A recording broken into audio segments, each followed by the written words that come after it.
Hi and welcome back to the channel. It's Mark from Mark's Garage, and in today's video I would like to do a review, quite an in-depth review, on the Kawasaki Z650 in front of me here. Now, I owned one of these bikes for nearly a year. It was my first motorbike, and it was truly an exceptional bike, and in today's video it's going to be broken into sort of three parts.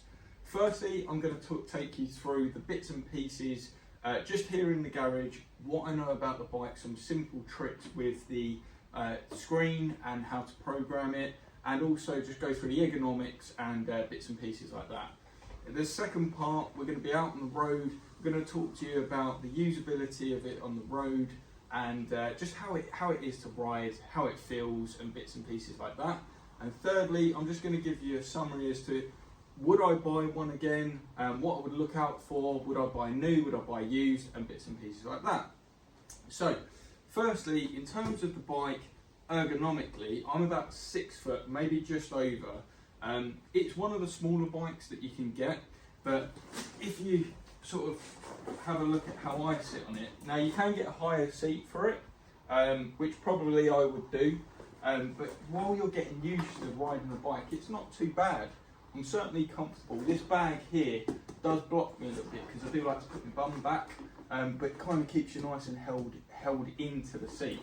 It's comfortable on long journeys. You're not down on your wrists. There's no pressure through the arms or anything like that.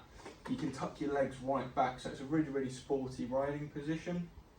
In terms of controls, do you want to just bring the camera in a little bit? Thank you.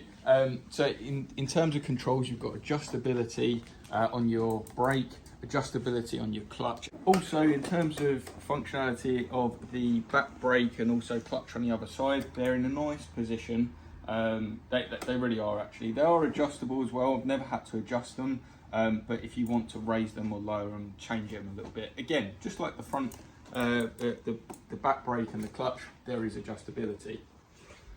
In terms of visibility from the mirrors, really, really good. And in general, I think this bike fits, because it's Faye's bike, but it fits anyone who's maybe sort of a little bit shorter, sort of 5 foot something, right up to, I think you'll probably start getting a bit of a problem if you're sort of well over 6 foot. So next, let me show you some little tricks that I learned with the TFT display, which are quite useful actually. So when you first put the key in and start it up, you get a really, really nice sort of welcome screen that will show you in neutral. Don't always trust that, by the way, but it kind of gives you the brief information that you need there. One really cool thing I found out quite late on actually, but if you just hold the right hand side button here, you can change it to a white screen. Now, I'm a Ducati lover. I mean, I love most bikes, but Ducati are famous for having that white sort of sporty look to the TFT. So yeah, you just literally hold that button and you can change the screen. If you click both, you get into if you hold both, if you hold both, you get into your vehicle settings where you can change the display, brightness. Vehicle settings, there's not much to change, particularly on the Z650 model. There is connectivity with your phone if you want to connect it, but I've got to be honest, I didn't really find that you got too many features for doing that. It hasn't got sort of, lean modes or riding modes or anything like that. It is just a straightforward, turn it on and ride it, which is actually really, really nice. So you're not bothered about, changing the settings or worrying about anything like that.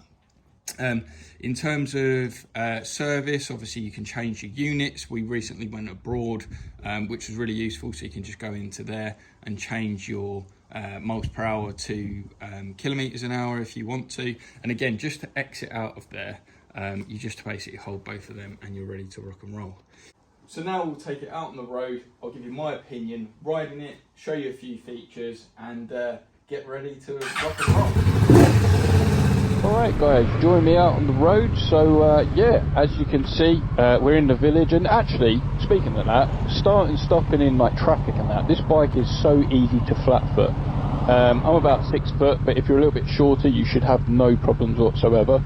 It's super light, so it's just easy to maneuver at slow speeds, which is obviously great for when you're getting used to riding a motorbike.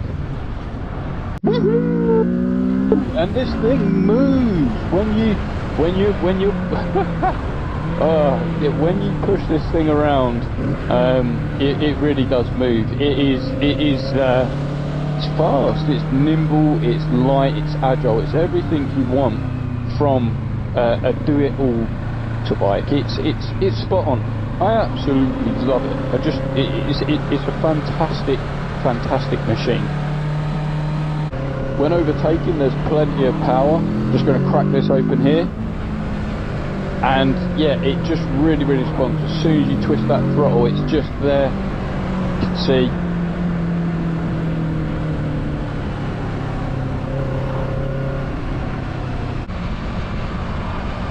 Alright, so just going to overtake this car here, just crack open the throttle. Fourth gear pulls really good through to fifth.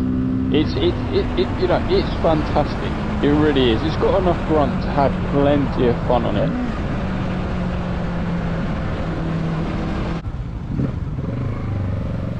Just going to go through some B roads now. So I think this machine really comes alive. I want to talk about the suspension. The suspension is fantastic. It really is. Considering, look, it's not adjustable, so it's not going to really compete with your automatically adjusting suspension, your electronic suspension, but as standard, you know, this is a super bumpy road, and it is, you know, we're going plenty fast here, and it is, you know, it absorbs the bumps. It's a nice ride. It's not uncomfortable. It really does smooth out the rides. In terms of the brakes, the front and back brake are pretty decent. I'm going to say the front brake is fantastic actually. There's plenty of biting, and there's plenty of stopping power there. Back brake is a little bit weaker, but you know, it's good. But again, when you come on the power here, I love the exhaust note. The exhaust note is super good. You know, in terms of a stock exhaust as well, I mean, it sounds awesome. We're getting on a bit here.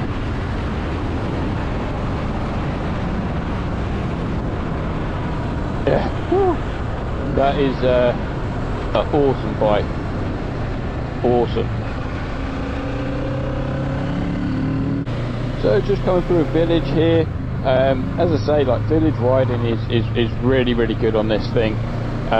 Overall, let's just sort of summarise here. The bike is fantastic on all sorts of roads. The suspension's good, the brakes are good, the engine is fantastic. You know, it is really an all-rounder. In terms of like top speed, I think it will sort of max out like 120, maybe 127. I don't know that for a fact, but it is fantastic. It is a brilliant bike, and if you're thinking of getting one, I would highly recommend it. The price point is perfect, and yeah, it's a fantastic bike. I have no complaints. The only thing I would say is if you're going to be commuting on it every single day and doing a lot of motorway work, it revs a little bit high when you're at 70 miles an hour. Not that that's a negative, and not that that's doing anything wrong for the bike, but it's just something to build into your buying process if you're looking at miles per gallon and bits and pieces like that. I would suggest test riding it. But for now, I'll leave you. I hope review has been useful.